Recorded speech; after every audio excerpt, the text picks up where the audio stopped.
गावरान लसूण जो असतो तो लाल कलरचा असतो आणि लागतो ही उत्कृष्ट नेहमीच्या लसणापेक्षा. 140 रुपये पाव किलो आहे. कढीपत्ता, हिरवी मिरची पण साफ करून ठेवते. मोड आलेली कडधान्य मी स्वतःही बनवते आणि मार्केटमधून पण घेऊन येते. कुळीथ, मटकी हे मोड आलेली कडधान्य आहेत. कोबी जो आहे तो छोटा छोटाच आपल्याला घेऊन यायचा आहे, तो पातळपणाचा असतो.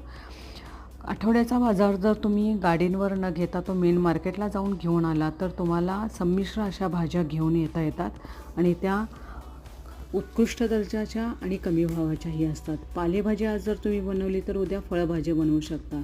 आठवडे बाजाराचा हा एक फायदा होतो की आपल्याला स्वयंपाक करताना कंटाळा येत नाही. भाज्या आपण संमिश्र बनवतो.